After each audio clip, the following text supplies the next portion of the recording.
Today we have the 2021 Peugeot 2008. This vehicle has done just under 46,000 miles.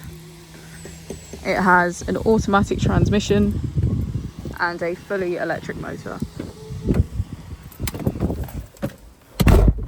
To the left of our steering wheel, we have voice control as a feature, as well as cruise control.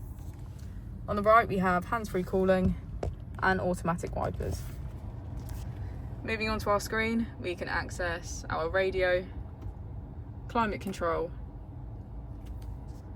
navigation, driving functions and vehicle settings, smartphone integration, Apple and Android CarPlay, and our flow, statistics and charge. If we put the vehicle into reverse, we can see that it comes with a parking camera with parking sensors. And just below on either side, we have our heated seats. If we press our drive mode button, we can switch between sport, normal and eco. As we go into the back of the vehicle, we can see that all of our seats have a black leather trim and get a good view of our panoramic roof.